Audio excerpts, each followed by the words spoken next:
видео үзүүлж байна. Өсвөр нас яагаад хэцүү байдаг вэ?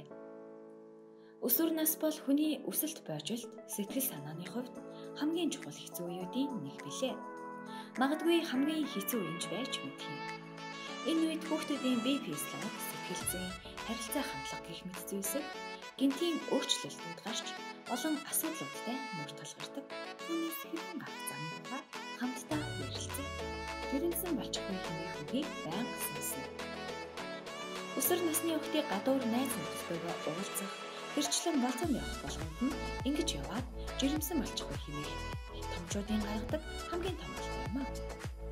Түүний оронд хүүхдүүдтэйгээ сайтар ярилцаж, жирэмслэлтийн талаар бодит мэдээлэл өгч, гарах үр дагавар зэргийг эртнээс ухааруулж байх хэрэгтэй. Нэгэнт бүхнийг хэлээд хүүхэд тань ойлгоцгоод байхад нөгөө л үлэг болсон мөрөд автахын улам бүрдүүлж хүүгүүдээс зайгаа барин нийгмээс тусгаарлагдаж эхэлдэг юм аа. Мөн хүүгүүдтэй эцэг гэх хүн ямар байх ёстой, биелүүлэх ёстой үүрэг хариуцлага, гэр бүлийн үнцэн, төлөвлөлт зэргийг эртнээс хэлж ярилцаарай. Шалгалтын амьдрал хэмээн андуурна. Энэ үед хүүхдүүд маш эмзэг болдог. Тиймээс ч шалгалтандаа унчих бол амьдрал нь суурьсан мэтэр л хүлээн авч эмзэглэдэг байна. Эцэг эхчүүдийн тухайд хүүхдтэй чанартай мэдлэг боловсролыг олгоход анхаарч, хичээлийн дүн шалгалт зэрэг бус бодит мэдлэгийг хөрвүүлэхэд нь туслаарай. Үгүй бол хүүхэд тань шалгалтын дүнгээ нууж, сэтгэл санаагаар ихэд унан өөрийгөө хэрэггүй хүн мэтэр хүлээн авах болно. Бэлгийн байжл. Мэдээж 12-оос 19 насны хүүхдүүдэд бэлгийн байвжилт явагдаж, бие махбодд нь хэд хэдэн томоохон өөрчлөлтүүд гарч эхэлнэ. Мэдээж энэ нь тэдний хувьд тийм ч амар байхгүй. Түүнээсээ болж бусдад бооглуулах, сэтгэл санааны дарамтанд очиж болох юм. Тиймээс өөрт нь гарч буй өөрчлөлтийг болох ёстой жамсны зүйл гэдгийг ойлгуулж, яах ёстойг сайтар ярилцах хэрэгтэй. Энэ үед та хүүхдийнхээ сайн эзэн болж чадвал асуудал нааштайгаар иргэн гэдгийг санаарай. Бусдад дээрлэх. Өсвөр наснд хэн нэгэнд дээрлэх нь түгээмэл үзэгдэл. Тиймээс та энэ үед хүүхдтэйгээ сайтар ярилцаж, найз нөхдөдөө хэрхэн эвт хэмжээгээ олох, бусдтай хэрхэн нийцтэй нийтэж байх тал дээр анхаараарай. Учир нь тэд бие физиологи болоод сэтгэл санааны өөрчлөлт зэрэгсээ шалтгаалan урд өмнө гаргадаг байсан зан авираа өөрийн мэдээлгүй гаргаж, ширүүн уур бухимдалтай болох эрсдэлтэй.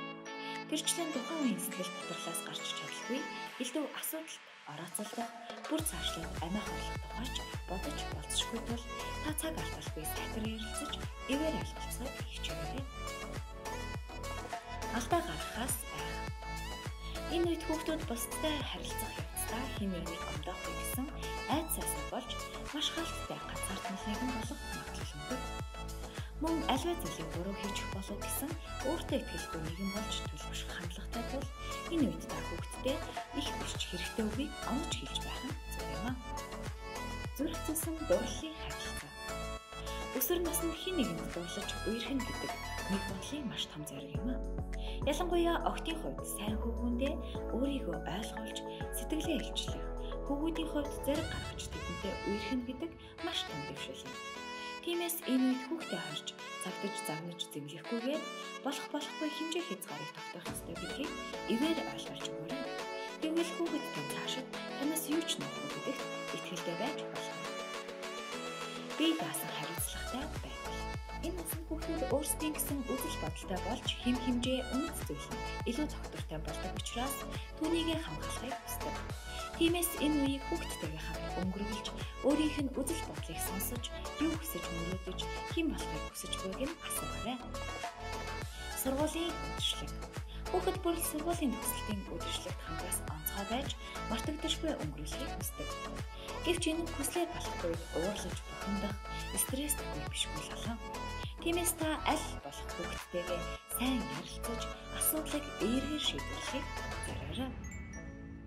Бусдаас өөр байхыг хичээ. Хэн нэгэнтэй ижил байхыг хүсэхгүй, өөрийн гэсэн давтагдашгүй өнгө төрх стилийг бүрдүүлэхэд ихээхэн анхаарч эхэлдэг.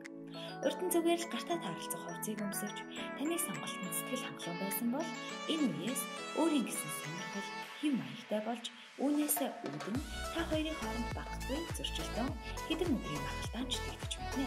Тиймээс та өөрийнхөө сэтгэлгүй аль болох хүүхдийнхээ хүслийг хүндэтгэж үнэт зөвлөгөө өгч байгаарай. Муу зүйл уруу татдаг. Өсвөр наснд ямар хүрээлэлт байна?